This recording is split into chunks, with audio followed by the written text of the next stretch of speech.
Good morning, everybody. I am in Honolulu, Hawaii today, so that's why my studio is not a studio. I'm sitting at a desk in a guest house in Hawaii, and I know somebody's going to point this out, but that I can't even. God, that tree over there is fake. Okay, so someone's going to point that out. So uh, anyway, it's Wednesday, and we have a new episode of Remarkable People. This week's guest is Jody Cantor. Jody is a reporter for the New York Times. She and her partner Megan Toohey broke the Harvey Weinstein story. And so we talk a lot about the process of breaking the Harvey Weinstein story. That story really rekindled activity in the Me Too movement. Also, this interview took place 2 days after Bill Cosby was released. So there's a lot in the episode about her reaction to what happened with Bill Cosby and how he was released. And so let's get the icebreaker question up there, Jeff. So the icebreaker question is, what did you think when you first heard the Harvey Weinstein story? This was in 2017, which seems like a long time ago already. Yeah, and so she and Megan and the rest of the New York Times team, along with Ronan Farrow, won a Pulitzer Prize for this investigative reporting. So that was quite an accomplishment. And it was most fascinating interview. I asked her, like, what would her recommendations be, and what would her advice be if you're ever on the other side of bad PR like that. And for both questions, she sort of said, I cannot take the opposing side. So she is an investigative reporter. She's not going to give advice on how to deal with that as bad PR. Go find a PR firm. And she also talked about how believes she has a very high journalistic standard to presenting both sides of the story. Um, Having said that, I got to tell you, if you ever get a voicemail that says it's Jody Cantor from the New York Times, please call me when you have a chance. I would be very worried if I were you. So this episode is all about investigative reporting, the Me Too movement, Harvey Weinstein, and Bill Cosby. So important issues today. I think you'll enjoy this interview because of just the insights you get on how a New York Times investigative reporter works. And let's see some of those answers to the question about your reaction to the Harvey Weinstein story. Also, start sending me questions. And don't forget, you can join my little text group by texting 831-609-0628. And unfortunately, that is US and Canada only, but it becomes a group where I will text you the latest updates, like a release of an episode. If you ever text me back, you are texting only me. So it goes out one to many. You text me, it's one to one. I text you, it's also one to one. 1 second here. Are you on a thing? Yeah. Oh. It's on. Wait, I have to do a fatherly thing. My jeans are hanging on the door and in the pocket. Dad. I'm dad and ATM here. So yeah. So any questions? Fire away. Any comments? Let's see them. Okay, I don't know if there's a place to park for no, Oh, follow-up question. and then there's a place to park. So on, I think it was June 30th, Bill Cosby was released because I don't know. The first prosecutor cut a deal with him that the second prosecutor didn't honor, and what a mess. Anyway, what was your reaction to the Bill Cosby story? So two huge stories: Harvey Weinstein, Bill Cosby. Let's get those comments rolling, or at least say hi. Tell me where you're from, and don't forget that these live telecasts are sponsored by Restream. What Restream enables you to do is, I am on one stream, obviously, but it's simultaneously going to Twitter, Facebook, YouTube, and LinkedIn. So it's 4 to 1. Actually, Restream supports 30 platforms. And Restream just recently announced that soon you'll be able to stream through the accounts of your guests, not just yourself. So think about that. If you're interviewing somebody really famous and they have a lot of social media, you can set it up so that when you interview that person live for something like this, it will go out not just through your channels, but his or her channels also. So uh, let me check with my family. Everybody good? Off they go. They're going hiking at Manoa Falls right now. So, No, it's not. Guy, after Hawaii, waiting for you in Greece. You know, Andreas, I must admit, I have never been to Greece. I don't think I've even been close to Greece. Maybe the closest I've been to Greece is Italy. So, although I'm hardly getting on a plane these days, so just coming to Hawaii was an interesting experience. So, any more comments? What do you think of the Harvey Weinstein story? What do you think of Bill Cosby? Douglas Land, pathetic. Should have occurred 10 years ago or longer. Uh, I don't know what you're referring to as the problem. The Harvey Weinstein story should have occurred, or Bill Cosby should have released. No, it can't be that Bill Cosby should have been released 10 years ago because he hasn't been in jail for years. Cosby being released doesn't mean that he's innocent. How will he be received publicly? Jonathan, you're absolutely right. He kind of got out on a technicality. Hard to imagine he's just going to be accepted back, and brands and sponsors are going to line up to sponsor him. I find that very hard to believe, but you know, you can never underestimate the gullibility of the American public, as we are now finding out. So, okay, keep sending those comments. One of the advantages of Restream is that you're on these 4 different services, and you can send comments, and we'll get them all here in one place. So in the old days, you could multiple stream, but then you'd have multiple windows, each one for the comments from each service. But Restream puts all those comments into one window, which is a humongous advantage. So just mentioning that Restream sponsors this live telecast. Peg Fitzpatrick, I wonder why no one else was prosecuted in Weinstein's case. The company was part of the cover-up.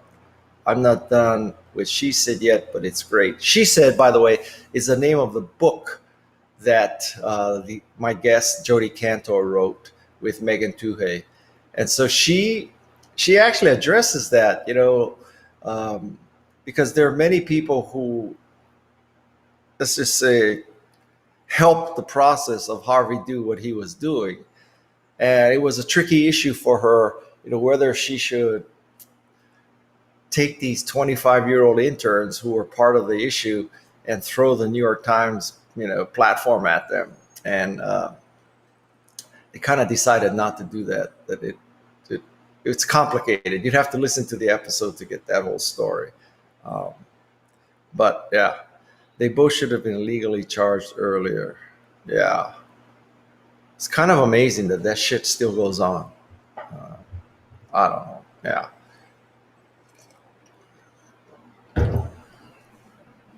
Yep, James Fobin. I also use Restream and it works great. Yeah.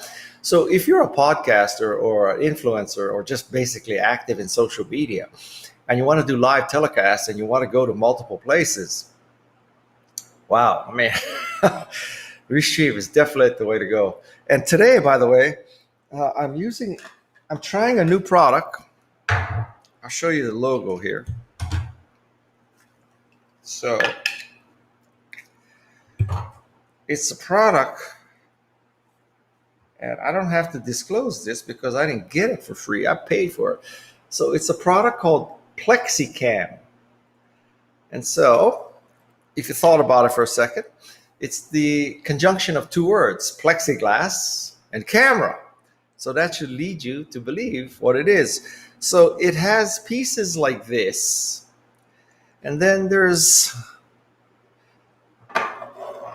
a bracket like this. Okay. So what you're seeing now, and then this part hangs over the top edge of the monitor. So on the piece that you use at the top, there's another thing that hangs over. I would take it off and show it to you, but then I would disrupt the whole system. So anyway, so you have this thing, and then you rest your camera on this, and there's a 1/4-inch bolt that goes up to hold it steady to this.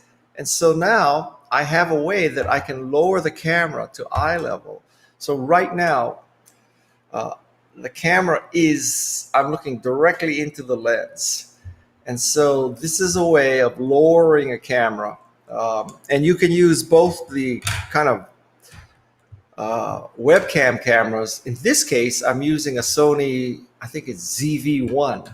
So if you go on that text channel, that 831 number, I will, yeah, if you join that service, I can text you a picture of my setup, because it's a real it's a real unusual setup today.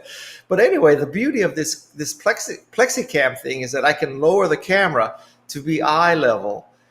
This is particularly useful. So let's say you're in a Zoom call and you want the camera lowered to eye level so you can look directly at the camera, but you still want to see the other participants in the window behind. So usually what happens is you're looking up at the camera, or you're looking down at the people, and this way, and then so you're always kind of off, because if you're looking down at the people or up at the camera, there's a trade-off there. Somebody along the line it's not going to work out, because either you're looking at the camera, not at the people, so you're losing eye contact with them, or mentally you think you are. Or if you're looking at the camera and it's above, then you lose eye contact with the people. Or so you pick one or the other. Well, this way the camera is lowered to eye level. So theoretically, this will lead to better engagement. So how much was it?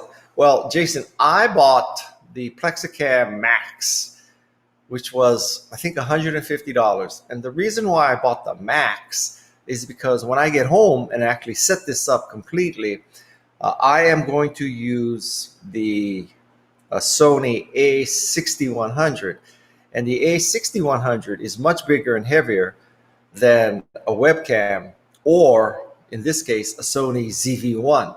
So I bought the most industrial strength version because I'm going to use a big heavy camera on it. And actually, I've just been noticing. So you notice me looking up like that because I have been so self-trained to look at a camera up there that I have to break that habit and now look down, because I've been training myself to not look down. So it's not Plexicam's fault. This is my habit of training myself to look up. So anyway, to answer that question, $150 for the super duper model that can hold a DSLR.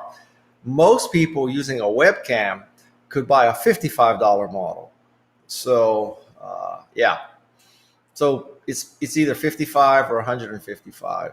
So that's Plexicam. So I mount my camera on an Elgato mount, but then my monitors are both to the sides. Yeah, but my question there, if you mount the camera in the middle and the monitors are to the sides, then how do you maintain looking at the camera if you're looking at a monitor on each side to see what people on the conference call are doing? So that would be my question with your setup. Now, ultimately, I don't know why somebody hasn't done this. I mean, how hard could it be to put the built-in camera in the middle of the monitor? Like build it into the middle of the monitor, and then you just move the window to, behind that built-in camera. I mean, it cannot be impossible. So I don't know. We're doing a deep dive into maintaining eye contact in a web conference. So, well, don't forget, I'm really here to tell you about Jody Cantor, New York Times investigative reporter, Pulitzer Prize winner, broke the Harvey Weinstein story, which really was kind of the catalyst for the Me Too movement, or at least the reactivation of the Me Too movement.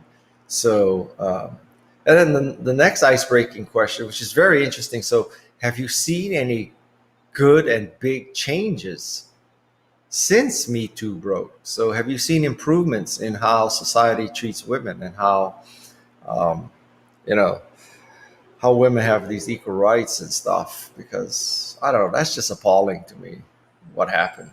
So let's see, what changes have you seen? So anyway, um, what other questions do you have? All my family just went hiking, so I have a lot of time right now. So send in your questions. Tell you the truth, I'm not a big hiker. I'd rather surf. So I have to tell you that I've been around the world many times. And oh wait, okay, back to subject. Harvey just got moved to Los Angeles. Do you think they will win their appeal based on his bullshit health issues? Man, I'm not a lawyer. I don't know the answer to that question, but I I don't know. I don't know the answer to that question. I don't know how the legal system adjusts adjusts for health issues. So, but it's going to be a long time before he gets out and clear, I think. From the perspective of a reporter, how do I practice building curiosity? From the perspective of a reporter, how do I practice building curiosity? Huh. Uh, that's an interesting question. Hmm. I wonder if curiosity is inherently part of one's characteristics or one character. Uh, I don't know. I view my role as a curator on social media.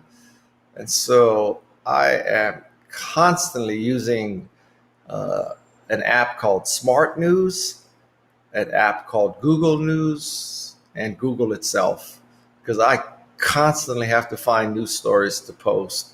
And that's because I view myself as a curator, and I also view my role as finding good stuff as opposed to creating good stuff, because creating good stuff is so much harder than finding good stuff. So if I had to give you an answer, I'd say that it's all about reading. I'm a voracious reader, so uh, I don't know. I'm just curious from the get go. It's in my DNA, I guess. So, what else? What else? What else? Let's see, have you seen the 100-foot wave on HBO? As a surfer, what do you think of this type of surfing, Jeffrey? I have not seen that on HBO.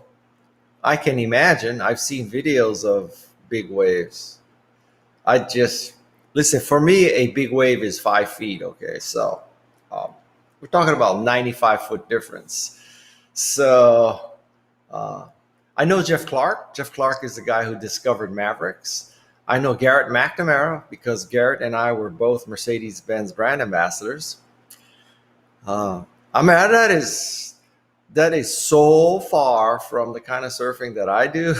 I mean, it's not even. I'd say it's a different sport. Having said that, my daughter has paddled out in Mavericks. She hasn't caught a wave yet, but she has paddled out. My daughter wants to be a big wave surfer. So I have one daughter who's a big wave surfer, and I have one son who is a wingsuiter.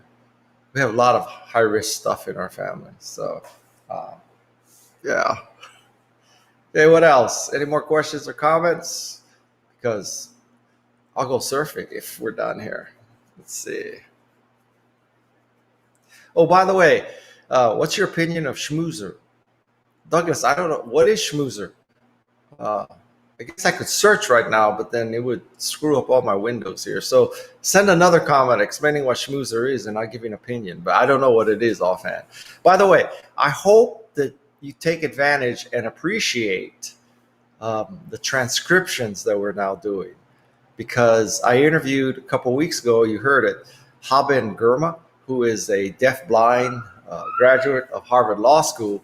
And after that interview, and I have a friend at Google who is deaf, who I played hockey with, I've felt a moral obligation to have transcriptions for every episode.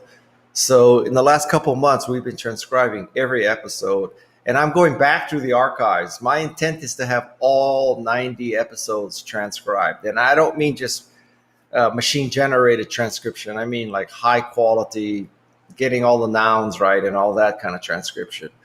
So if you are deaf, or if you know anybody who's deaf, I hope you will look at the transcriptions.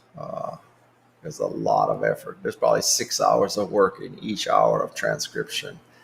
And also, I heard of a novel used for transcription, which is people who are learning English. They listen to the podcast and then they read the transcription simultaneously to listen to people's spoken English. And if you think about it, I have 90 very, very remarkable people spoken English recorded. So I would make the case that these are very good role models to listen to if you want to speak American English well. Anyway, well, Jane Goodall is British, so I missed that question. Jeff, can you put that question back up? Do you think Posh policy is enough to prevent sexual harassment at work? I don't know. I think we should do all we can. I mean, I think it's heinous. I really do. I really think it's heinous to just taking advantage like that of kids and women. They're just, there's no form of scum lower than that. But anyway, so what else? What else you got? Currently between books, what's a book that you would recommend? Okay, I am reading. One second, I'll be right back.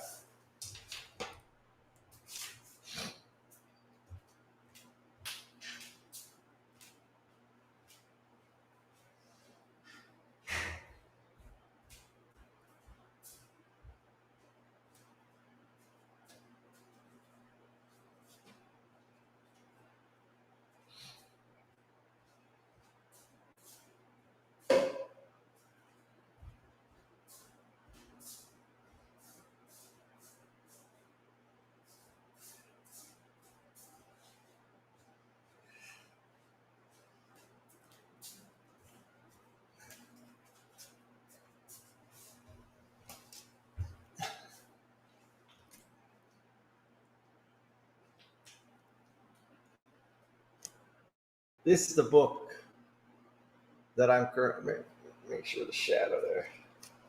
It's called, there. There you go. So, it's a book by Daniel Silva. It's called The Cellist.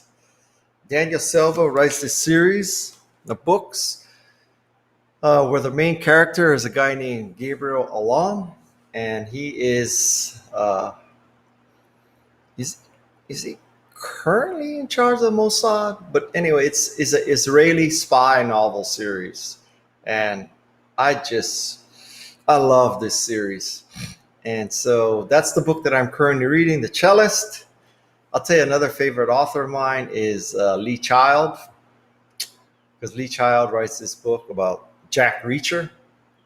So Gabriel Allon and Jack Reacher are two of my favorite characters. And I have to admit, I very seldom read nonfiction. Well, that's not true. I read nonfiction a lot, but I read nonfiction. The scenario here is that I have to prepare for an interview with a Remarkable People guest, and many of the Remarkable People guests have written books. So I often read 2 or 3 books a week to prepare for interviews. But that's like, quote unquote, my job. But which book do I read for pleasure? I read spy novels and I read Jack Reacher books. So what else? What other comments or questions do you have? This crowd may be too young to know of your resignation in Mac tried Apple. Do you have a 2-bit? Okay. So when I resigned from Apple, this was in 1987, I created a MacDraw document where I had an integrated text and graphics. I had a bar chart there, and it was a 1-page resignation letter. No drama, no nothing. It was just in and out, aloha. And the reason why he's asking about this story is because Let's just say that back then, to have an integrated text and graphics with a bar chart and a resignation letter was unusual. So yeah, that's what he's talking about. Yeah, I resigned, uh, and that resignation went to Jean-Louis Gasset. So there's a whole story. So a lot of people ask me, well, why did I leave Apple? And there's two stories. One story is to pursue the opportunities of Macintosh software. That is story A. Story B is that um, you want to know the dirty, gory details. So I was up for a job review, and I was one level below director. I keep looking up at the, I keep looking up where the camera used to be high, and I know I should be looking there, but I keep looking there. So forgive me. I got to break this habit of looking up. So so anyway, I was at the manager level at Apple, and the next level up was director. And at the director level, Apple bought you any car you wanted. So I wanted to be director level because at that point I really wanted a car that I couldn't afford anyway. So once you get to be a director, then it's not your problem. Apple buys you the car. And so I really wanted this promotion. And I go into this meeting with the person who I work for. I will not tell you his name. And basically, the gist of that review was, well, Guy, we're really happy with your efforts with the small developers like Aldus and Silicon Valley, Silicon Beach Software, all the small Mac startups that are doing the most innovative products. But, and here comes the but companies like Microsoft and Lotus and Ashton Tate do not like you. And so when I heard that, I thought, oh, this is sounding better and better, because frankly, those companies should not like me. Microsoft was copying the Macintosh user interface. Ashton Tate had a piece of crap for Macintosh. And Lotus also had a piece of crap called Modern Jazz. And so I'm thinking, okay, so one company is ripping us off and the other two companies are mediocre. They should be pissed off with me. But that's not how it went down. And so the next part of the interview was, well, since those three companies are so crucial to our efforts, I'm not giving you a promotion because, you kind of failed. So it's just like, I was ready to resign on the spot. So I go to Jean-Louis Gasset, and at the time we were at equal levels in the organization. So I went to Jean-Louis Gasset and I said, Jean-Louis, this is what happened. They didn't give me a promotion because these three companies don't like me. I cannot even wrap my mind around that, Jean-Louis.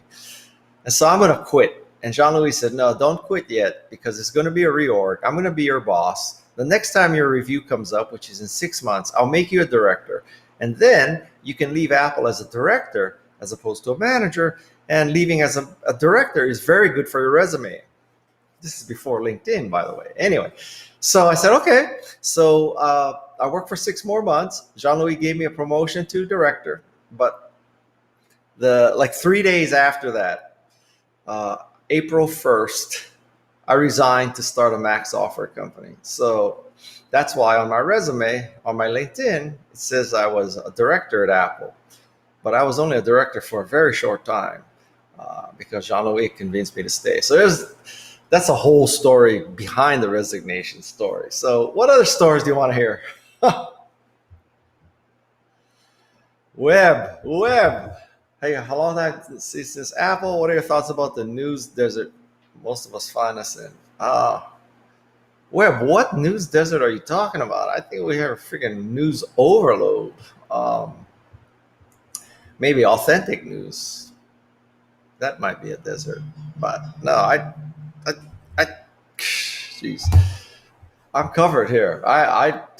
Web, I got news coming out of my ears. Although I have to tell you, if anybody here works for Google News, like what the hell is going on with Google News? I could make the case that Google News has caused more people to focus on their families than any app, because Google News, it puts up stories that you've been seeing for 3 days. Sometimes a story is a week old. And I have to tell you, for the life of me, I dread the start of a new sports season, because when a new sports season starts, Google News starts sending me every news item from the Pittsburgh Steeler Gazette, and then the 49er Times, and then, the ChicagoCubs.org, or, it's like every sporting good, every major league sports, uh, the ChathamSoccerClub.com. I mean, like, I get all these things, and I keep suppressing those stories. I don't want to see about the Pittsburgh Steelers. I don't see Cleveland Browns, Miami Dolphins. I don't want all those stinking little, sports publications news. Google News just keeps sending you. It's dreadful if you're on Google News and a new season starts. So I don't know what algorithm they have at Google News, but man, it's piss poor. So tell people at Google News that's what it's like. What else? Oh, web suspect. So did I get the car? No, I didn't get the car because I immediately resigned. I have to tell you though, to this day, I love cars. And like in a dream world,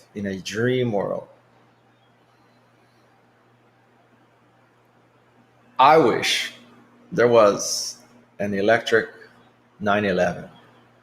If there was an electric 911, I would buy one today because I just love the 911. And I feel it would be socially irresponsible to buy another gas car right now. At least unless it gets like 45 miles per gallon. Or even if the 911 were a hybrid or a plug-in hybrid, either one. I know I could buy a Taycan. A Taycan is just not a 911. So, and I'm not buying a Tesla. So that's off the table. So anyway. Tell us the good, bad, and ugly about Steve Jobs. Okay, so listen, everybody, we're going off the rails here on a lot of different subjects, but I want you to promise me, hold up your hand. I want you to promise me that you are going to go to Remarkable People. Oh man, clairvoyance there. You're going to go to remarkablepeople.com and you're going to listen to my podcast, because I guarantee you that if you go and listen to these interviews, and they're 95% of the time it's the other person talking, not me, you will learn how to be remarkable. I guarantee you. So good, bad, and ugly of Steve Jobs. So Steve Jobs, every story, every rumor, every like apocryphal thing you've heard about him is probably true. He was very difficult to work for, extremely demanding, scary. Most HR theory is about how you are positive and you focus on mutually agreed upon goals, and you focus on the good things, you minimize the bad things, blah blah blah. Steve Jobs did none of that shit. I mean, he just basically scared the shit out of you. And the way he scared the shit out of me is that I saw him rip other employees in public, and I told myself, guy, you are never going to be that person. You're never going to get ripped in public. And so I spent a lot of my time at Apple doing the best thing I could, the best work I could, so that I would never be embarrassed. That I've seen him humiliate people. I'm not telling you I recommend that as a management style, but I have to tell you, it worked. At least it worked on me, man. Fear is a great motivator. So, so that's the good, bad, and ugly of Steve Jobs. But you know what? I think many people misunderstand that, Steve Jobs was a difficult person, a very demanding person. But he was often, almost all the time, right too. So, the easy part of being an asshole is being an asshole. The hard part is being an asshole who's right. And that's what most people don't do. So if you want to be the next Steve Jobs, it's not about wearing jeans or black mock turtlenecks or not licensing your car or, ripping people in public. It's about having his insights into how the market will evolve. That's what he could do. And I suppose if you had that much insight, you don't need to be an asshole. But I'll tell you something. There has never been a Steve Jobs. And I guess you could make the case that Elon Musk is maybe the closest thing we have to a Steve Jobs right now. But arguably, you could make the case that Elon Musk may impact the world more, because Steve was all about personal computers and devices. Elon is, he's going to Mars. He's making solar panels, making electric cars, boring tunnels. I mean, he's doing a lot more diverse stuff. So, yeah. So, for Remarkable People podcast, how many guests typically do you line up in advance? Let's see. So, at any given point, we are about 4 to 6 weeks out. So, right now, I'll tell you exactly where we are right now because I don't remember. Let's see. What's the easiest way for me to do this? Let me think here. Okay, so today we have Jody Cantor, right? New York Times investigative reporter, broke the Harvey Weinstein story. Next week we have Hugh Howey. Hugh is the self-published author of the Wool series. So if you're into science fiction and self-publishing, Hugh Howey is next week. The following week is Cody Keenan. Cody Keenan was Barack Obama's speechwriter. Suffice it to say, he has a lot of interesting stories about being Barack Obama's speechwriter. After that, it's Erica Dwan. Erica Dwan is an expert in interpersonal digital communications. Basically, that interview is about how you can use quote unquote digital body language to engage people better. That it's a whole new skill that because of the pandemic and because of virtualization of much communication, it's a whole new skill called digital body language. And then after that, it's Mark Schulman. Mark Schulman is the drummer for Pink. He used to be the drummer for Cher. Let's see, Billy Idol. I always forget. It's either Journey or Foreigner. One of those two. And so, yeah, that's the rock star interview. What it's like to be a rock star, what it's like working with Pink, what it's like working with Cher. And after that, it's going to be Adam Curry, one of the pioneers of MTV. So let's count here. So today's Jody Cantor. So Hugh, Cody, 3, 4, 5. So right now, we have recorded, though not necessarily fully edited, 4 episodes from now. The 5th episode, Adam Curry, is scheduled but not interviewed. And the reason why it's scheduled but not interviewed is because I'm in Hawaii for 3 weeks, and so I don't have the right facilities to properly record a episode. So anyway, the long answer to your question is about 4 or 5 weeks out. What else? So Kid Griffin likes Sean Thompson. Sean Thompson, personal friend of mine, Sean Thompson really more or less invented professional surfing. This was in the 70s, and he's from South Africa. He kind of pioneered tube riding. The tube, where the wave breaks over, you're inside the wave. And so Sean Thompson was really, if you're into surfing, kind of the Kelly Slater of his day.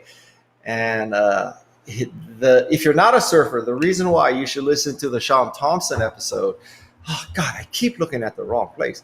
The reason why you should look at the Sean Thompson episode is because, all surfing aside, he talks about flow, getting into the state of flow, which that applies whether you're a surfer or a podcaster or a programmer or a writer.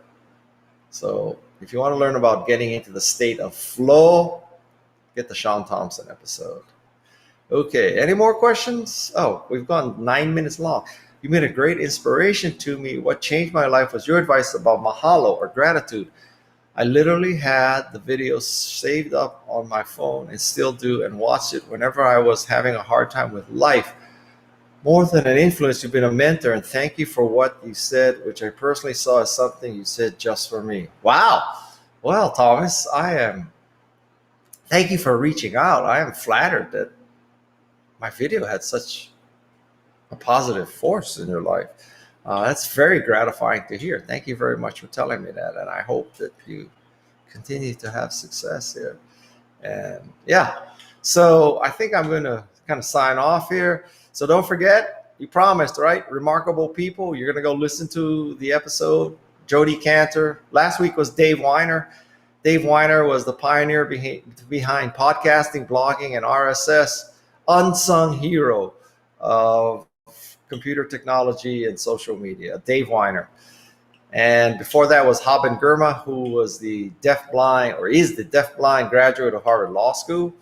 That's remarkablepeople.com. Join my text group at 831-609-0628. Don't forget that this episode, well, every episode recently, is sponsored by Restream, where you can have 30 platforms streaming at once, high definition audio, high definition video, comments all put together for you and brought to one place. And soon you'll be able to stream live on your guest's platform as well as yours. So all that good stuff. And let's see, I think that's it. Again, this week's guest is Jody Cantor, New York Times catalyst of the Me Too movement, with her book She Said and her Breaking the Story of Harvey Weinstein. So that's this week. And I hope you have a great week. And right now I'm surfing in Waikiki at a break called Publix. So if you're a surfer in Hawaii, I'll see you at Publix sometime. All right. I'm on a bright orange board this week because I want to make it easy to recover me if I get blown out to sea. So another great week of remarkable people. Thank you very much. Take care. Aloha.